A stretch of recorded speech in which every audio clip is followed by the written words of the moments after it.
All right.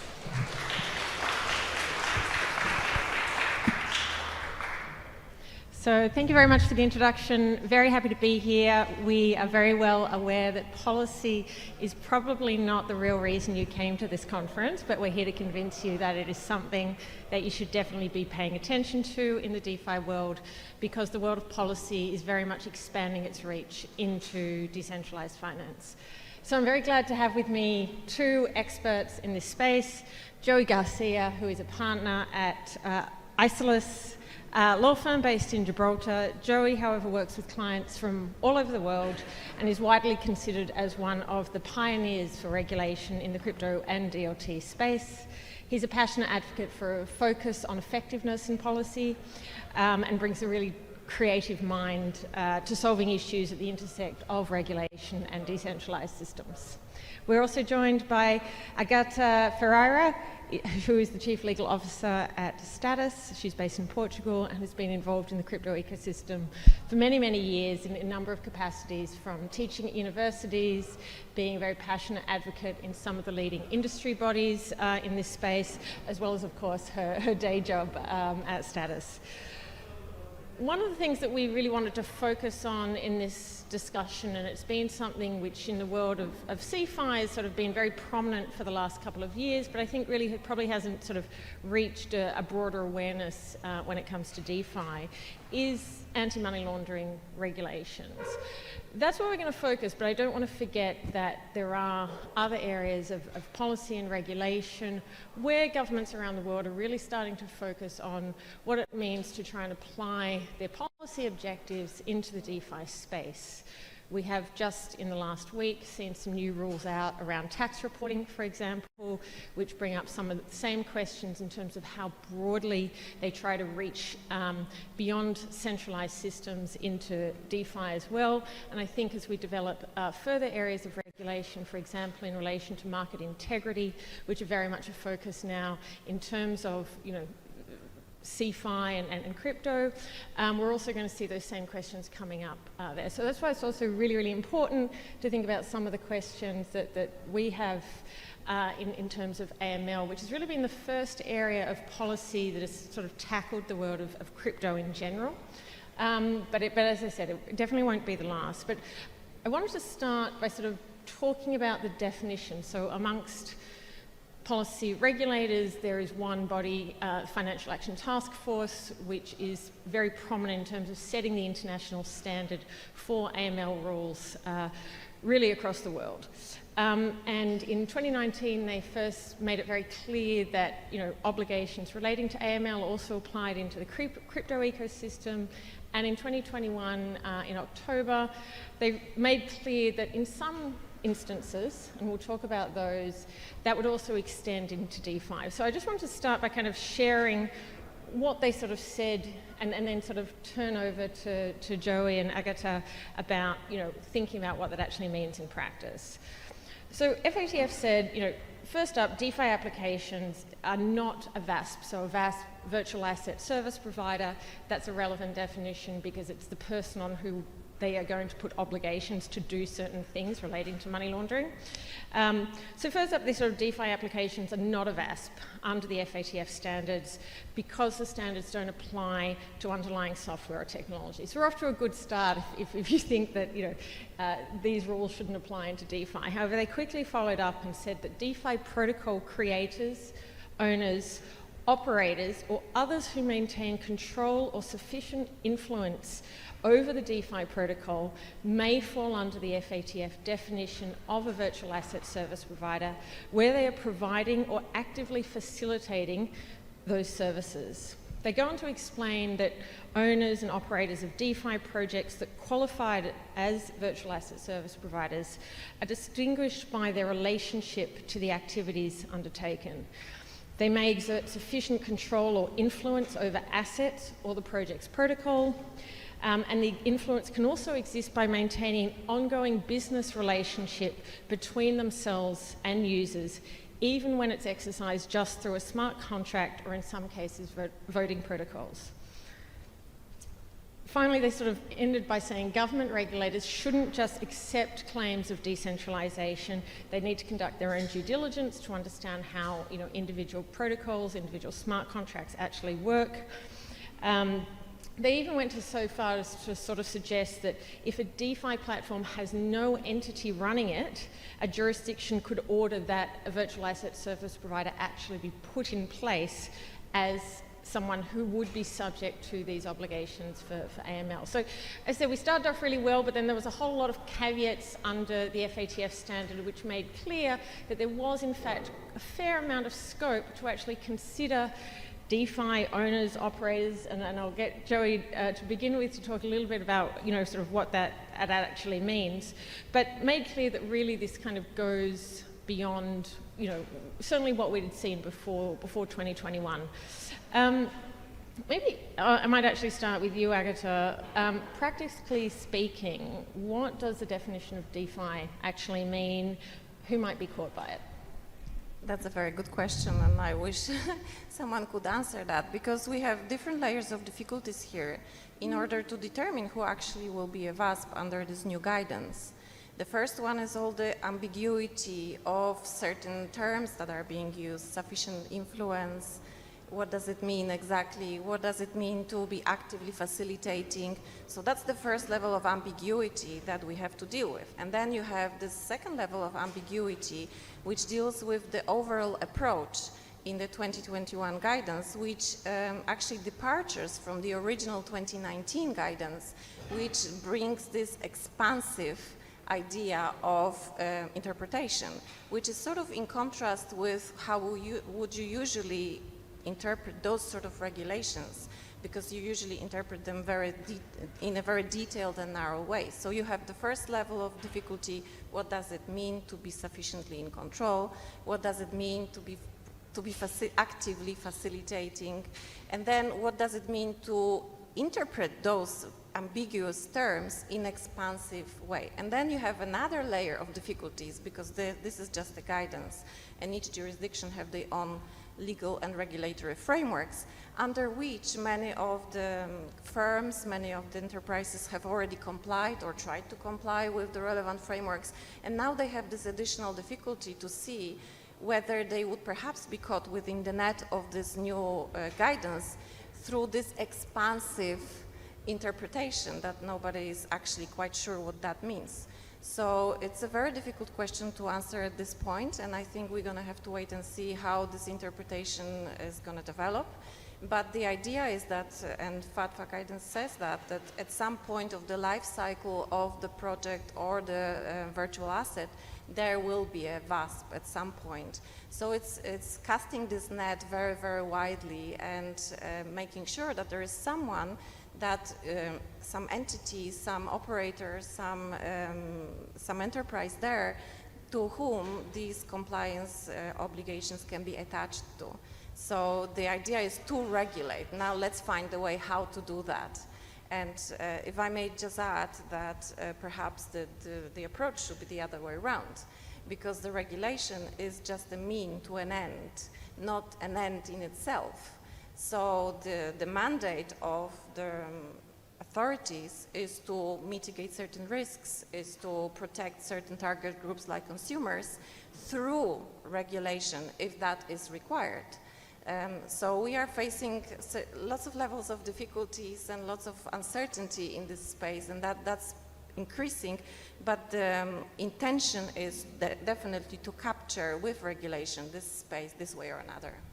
Yeah, it's also, I'm just sorry to jump in, but it's relevant, right? Because people, I think one of the triggers for a lot of the investigations that are starting now and the focus on the DeFi space in general, I mean, there are two terms that I haven't yet sort of heard mentioned over the couple of days that I've been here, but the first is the sort of DINO phrase, so D-I-N-O, or decentralize in name only, or the refi concept. So is this really a move to decentralize infrastructure? Is it a re-centralization of wonderful concepts through new counterparts that are actually becoming responsible. And some of I think there is a bit of a trend at the moment in just using the word and term DeFi or decentralization too openly. And many, I'm not saying anyone here, thankfully, many seem to think that just by adding the word or concept decentralization or DeFi to anything, that they're now going to operate outside of the scope of regulation. And the reality is that that's not quite the case. And I would say that the FATF and part of that redefinition exercise, going back to the updated wording was published in October. In April in the same year, so last year in April, they were talking about a different word. They were using the word facilitation in the proposed guidance note. So the facilitator of a transaction could arguably, it could be absolutely anyone. When Mr. Satoshi Nakamoto wrote a white paper, he was absolutely a facilitator of the Bitcoin protocol. Should he be a VASP and a regulated entity? I don't think so. But it's one of these sort of interesting areas. Many people seem to think that the concept of decentralization is just a word that they can use without really understanding what the underlying infrastructure needs to be to meet that requirement. And it's definitely a focus point for the authorities at the moment. So, yeah. That sort of focus on, I know you do a lot of sort of advisory work to kind of projects at the very early stages. How aware, and I definitely take the point that just calling something DeFi doesn't necessarily make it decentralized in any way, shape, or form. How much do you think people involved in this space are really aware of either specifically like these obligations or just regulation and what it might bring in terms of obligations? I would say, generally speaking, they're not aware enough. So forget about VASP-related regulation or law. There are many ways a decentralized organization or DApp or DEX or whatever it might be unintentionally creates a form of whatever unincorporated association or partnership, a collective investment scheme arrangement. There are many sort of front-end website-related risks. There are all sorts of things that should be considered, as well as the VASP-related triggers. So I get to mention the concept of influence or control. Are developers or programmers or teams aware of those concepts, and are they building solutions that don't meet the triggers of, do they have proper roadmaps to decentralization or not? And I would say there's a variance. I would call it like a risk mitigation exercise. So some are like really, really cautious. Even though the law is not clear enough, they're absolutely really structuring themselves to try to operate in the correct way. And there are others that have just not yet thought about it, and they might think about it in 6 months' time. But unfortunately, when there's an enforcement agency or an authority of the stuff, that's a bit too late. Only 6 months too late at that point. That's definitely too late. So, and I would also, by the way, add that in the event that there is some form of action against a project or protocol or whatever it might be, if that project has considered the right things and tried to operate in the right way, it changes the conversation with that authority. So if you go into a conversation with a regulatory authority, showing them everything that you factored in and considered to come to the conclusion that you have that you're a decentralized operation, that's a very different conversation to, I didn't know that there was a regulator, and I'm not really sure that, why are you here, and whatever. So showing that goodwill. And it's interesting because you pick up, because there's one approach which sort of says, well, I have to think about how to comply. But the approach you're talking about there is, how do I think about not meeting the threshold to fall within the net? Yes, and I'm telling you, I've mentioned this probably to various people, but at the moment, what's happening is that regulators and authorities are kind of retrospectively interpreting their existing law. So there are many countries that have words in their legislation that use the word facilitate, or they have most commonly like the arrangement of a transaction. That the arrangement function isn't meant to capture, wasn't written in 1980 to capture a decentralized operation, but authorities are now looking at sort of, well, is this an arrangement? Is this a reception and a transmission of an order? Can we form a new interpretation to bring this within scope? And I would say that the most proactive DeFi networks and platforms and are trying to really address that. They're trying to address regulatory risk or financial crime risk and tech risk and all the principal risk matrix elements to avoid that problem. And that's, I think, the most proactive way that people can try to approach these questions. Yeah.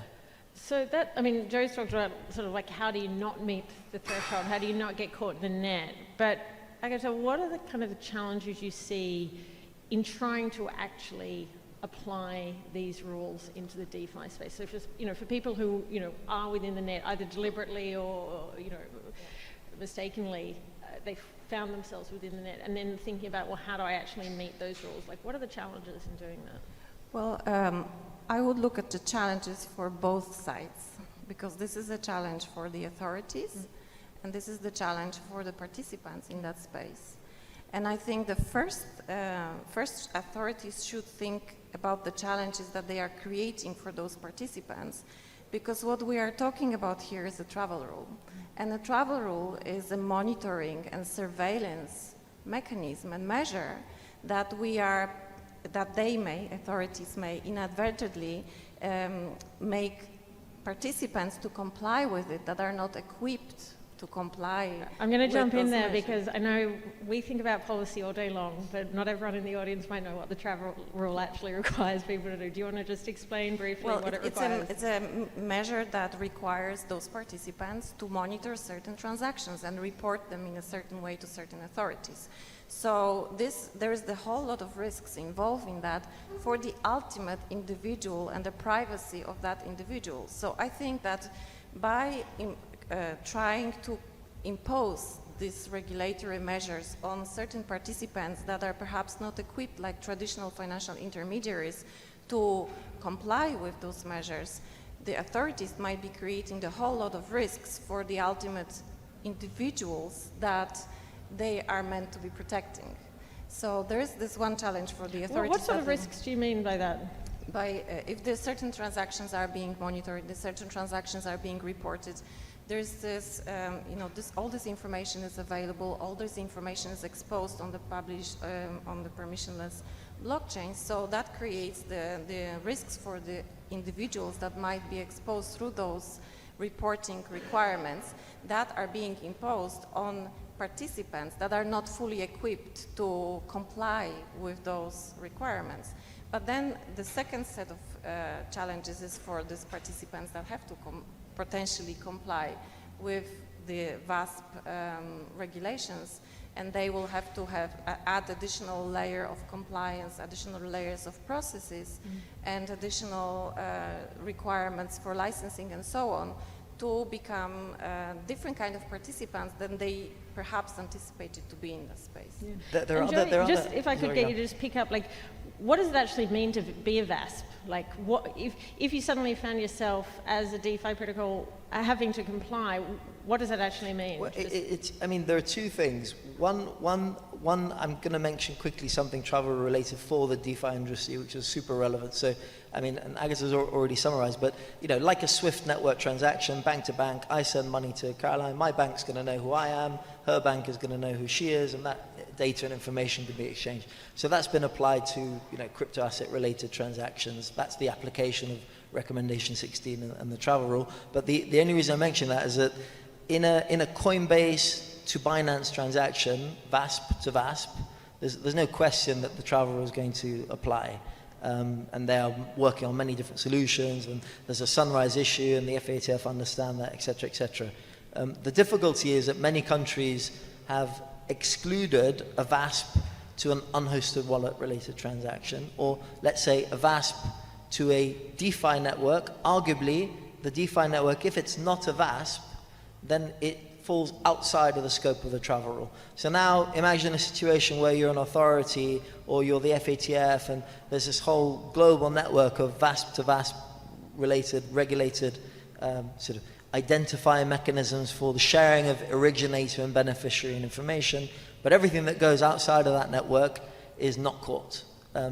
So that is one of the factors, I think, that the FATF have become nervous about, excluding DeFi networks which are growing in size, growing in volume, et cetera, from the definition of a VASP. That's the travel rule bit. And then answer your question, Karen. I mean, the problem. I mean, being a VASP as a DeFi application, the problem is it's sometimes it's almost impossible. It's incompatible. So it's very easy to say as an authority to, I'm going to use a simple unhosted wallet related service provider, conduct an onboarding assessment process from an AML compliance perspective, and have all of the relevant capital requirements, security, governance standards, et cetera, and register often or get a license. Exactly. But that's very, very. I mean, technically, it's I think close to impossible for an unhosted wallet provider to run that exercise. So the key, I think, is the answer of making everything a VASP is actually wrong. But the answer of everyone thinking or anyone thinking this will always be outside of the scope of any form of regulatory intervention, unfortunately, is also not realistic. So I'm a big backer of following that big grey block in the middle of trying to show an authority how you can address their concerns and risks in the appropriate way and use the technology to service their needs from that compliance perspective. Okay, so then what are some of the novel approaches that you're seeing for people who are trying to comply? Yeah, I think there are lots. I mean, I know the Freelance group well, who have this concept of basically registering or having an onboarding process for a wallet. So the individual, the unhosted wallet, is ID'd, or the person who owns that wallet is ID'd, and then every transaction from that wallet, the data relating to that individual you can't see. So it's completely privacy focused. There's no way of identifying who the individual is, but it becomes a registered compliant transaction because the user on both ends of those unhosted wallets would be identified. So it becomes like a verified transaction. So from an authority's perspective, they know that they can, from a policy perspective, they could hit the kill switch in respect of Russian-based transactions and restrict those transactions. And they know that everything entering or exiting from that unhosted wallet is from a compliant unidentified source. They don't know who that person is, but it's identified. So is that an interesting... There are other DID, digital ID mechanisms that are being developed. And then there are other sort of compliance Oracle-based systems as well, which are... And there's chain analysis systems as well, but the compliance Oracle system, I'll give another, to the Wasabi guys, many people probably know or maybe don't know the Wasabi wallet there. That's an unhosted wallet. It has built-in sort of coin join functions and features. They're very privacy focused. It's a privacy focused unhosted wallet service. Can it be used for illicit activity? Yes. Is it primarily used? No. But could it be? Yes. So what are the Wasabi guys doing around that? That's what they're doing. They've restricted through these UXTO mechanisms sort of certain transactions from high-risk related wallet addresses. So that's their sort of halfway point. They're not going to say, we're going to turn off a coin join function or feature, but if your interaction with that service is from a high-risk address, then it's a restricted transaction. Some people really strongly disagree with that, but I think that's I think it could be a good, at least intermediary. I think people have to focus on the intermediary solutions. And I think that's sort of a really key point, is that, recognizing that this, the encroachment of kind of regulation and policy into this world perhaps wasn't part of the original vision, but it is, number one, it's coming, I think, whether people want it to be coming or not. And there's another perspective which also says that it is part of growing the industry by providing a base level of compliance checks that allows larger institutional investors to enter into that space, because they do have that comfort that they're not going to be doing things like interacting with sanctioned entities, for example, without knowing it. Yeah, I mean, I think we if you go back to 2017, sort of years before the FATF recommendations, or even before that, 16, I was talking about DLT and VASP, well, not VASP, I was talking about DLT regulation, and lots of people then said, oh, what are you talking about? Why would Binance ever be regulated? And how can you regulate an exchange? And this is all crazy, and you're an idiot. And, but that's kind of happened. Now that's an accepted practice. And I think in the DeFi universe, to an extent, I'm not saying it all needs to be regulated, but there have to be proactive steps to address the risks in the right way. I think that has to be. And the point that you made, Caroline, that's absolutely right. The size of the market. I mean, most of the regulated CeFi platforms at the moment, the reason that they pursue the channel of regulation is for a wider market access. That's the reality. Yeah. And I think that will eventually start to happen to an extent with the institution engagement, all of that stuff will naturally drive that, I think. Drive up, yeah.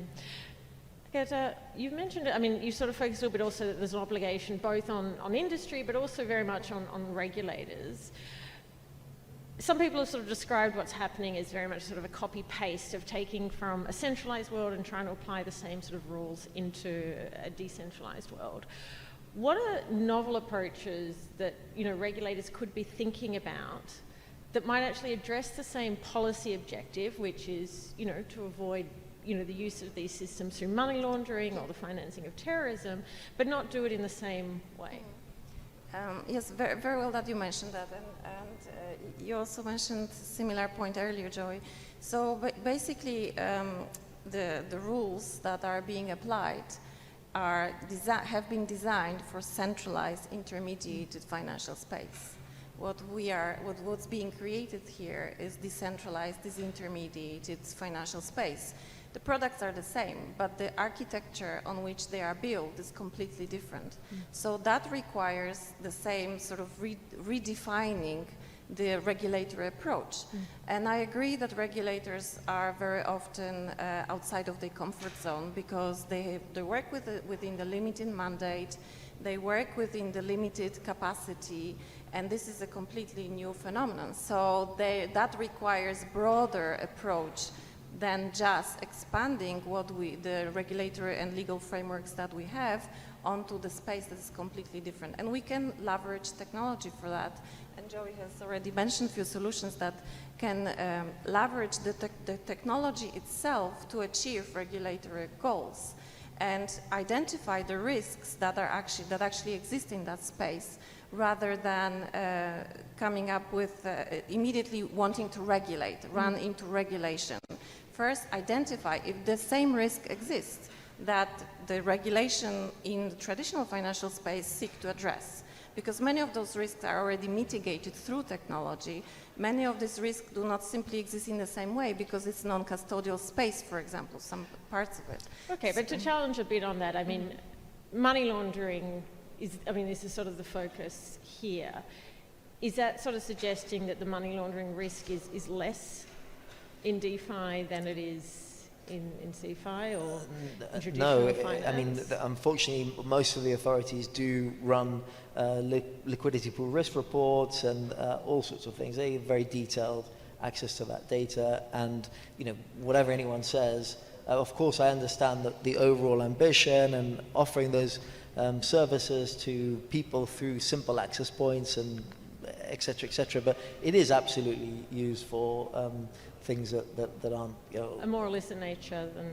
Yes, yeah. That's absolutely. But regulators are like they're like compliance officers in a bank. So when you try to get on board, everyone's favorite people, right? Yeah. When you try to get onboarded by any financial institution, a compliance officer has absolutely zero upside to taking you on, risk. Only downside. So if something goes wrong, yeah. They bear all the responsibility. If you're a fantastic client, they have absolutely no performance-based pay that they're going to receive as a compliance officer. Yeah. And regulators, they look at this in that context. They're not the same, obviously, but they see risk. They see, why are they going to form a new innovative interpretation of something? It's a vast. Just regulate it, apply things. That doesn't work. I don't really care. That's the starting point, and that's why there has to be so much focus on showing them the actual developed solutions that can exist to deal with the risks. And that's a good point. I mean, we know, obviously, the work we do at Chainalysis, we know that, like, overall in the industry, we're looking at less than 1% of illicit activity. We do look at that in hosted versus personal wallets, for example. We know it is slightly higher in personal wallets, but we're not talking 10x here. Like, we're talking marginal difference. So the question is, how do you balance the very slightly different in terms of levels of risk, but a much higher sort of level of threshold to jump over? So what can the industry really be doing in terms of promoting alternative approaches that meet the same policy objectives? And I think anyone who's interested in the growth of the industry is not interested in sort of seeing more money laundering, being facilitated. So I think, because I do also think the regulators, as you say, Agata, extremely resource constrained, bandwidth constrained. So what can we be doing as an industry to kind of demonstrate alternative approaches that might meet that same objective? Well, education, I would say. Education and collaboration, we had the discussion earlier. Dialogue, education, collaboration, and mutual awareness of challenges, because regulators have challenges, but the industry has also challenges. So meeting, finding a middle ground and finding the dialogue and not seeing each other as adversaries. And understanding that the regulators have certain mandates to fulfill, but technology have answers to certain concerns that regulators have. So that comes with maturity, both of the industry and of the regulators as well, because they also on a learning curve as much as the industry. Industry is going at the revolutionary speed, regulators so much little on the evolutionary kind of curve, but it's a learning curve for everybody, so it will come with education and awareness and compromise. I mean, one thing I sort of feel quite strongly about is there's the education component in sort of dialogue and so forth, but also in terms of actually developing solutions that actually deliver results, and you can demonstrate. I mean, you talked a moment, Joey, obviously, we've just launched a sanction screening tool, but I think for sort of the world of DeFi, but what are similar approaches maybe we need to be piloting in the world of DeFi for AML more broadly? I think that in the second, I think we're out of time as well, but the second 12-month FATF review, I think they published, there were 52 of 138 countries assessed that had actually sought to comply with the recommendations, and I'm only mentioning that because the primary reason that they cited for not having was lack of knowledge, lack of experience within the authority. So if you say what's the solution, there have to be collaborations, there have to be industry regulatory collaborations, there have to be, the push of the innovation within the DeFi space has to be followed by and encourage regulatory innovation, and there has to be that collaboration, experience, sharing, and I think the authority is very open to that. They are open to learn, but that has to be, and it can't be, I think it's an error so I've used this example before, in the ICO days of 2017, or whatever it was, there were some wonderful guys with wonderful projects and brilliant ideas, and it was fantastic. And then what happened? There was so much abuse, and there was so much abuse. So today the word ICO is branded in that, oh my goodness. Yeah, so in fact we all have an interest as an industry in really investing in those. In the DeFi universe, it's the same. It's not the same as an ICO, obviously, but there's an opportunity to develop this in the right way, and there's an opportunity for it only to be abused and misused, etc., etc., etc. In which case it's too late. Once the authorities come down, it creates a very conflictive and difficult situation. So. We are almost out of time. So I think that's a kind of key takeaway. Like, this is coming. In fact, in AML, it's already here. And so it's like now is the time that we need to be collaborating on an industry and really kind of literally sort of putting our money where our mouth is in terms of investing in solutions, because otherwise those solutions, we have very sort of broad, slightly unclear language in the guidance today. But in a few years that will be clarified. We will see governments put in place at the national level And if we aren't in a role of influencing through practical, demonstration alternative approaches, then we will be receiving from people who I think are making their best efforts, but they're not at the ground level here. Just quickly, final word. Focus is very much on AML right now, but which policy area would you say that people in this community should be thinking about next in terms of regulatory obligations? Agata? You already mentioned tax reporting. Okay, tax reporting. So that's another one, I would say. I'm going to leave it with that. There's too much. There's too much already. So no, I think that there's too much. I mean, I think that the main focuses at the moment are on the financial crime question and the AML piece, and it's a repeating theme, and I think it's getting more and more attention. So current events are definitely bringing a lot of attention to it. Yeah. Thank you very much, both, for the discussion. I hope you all enjoyed it. Thanks for coming.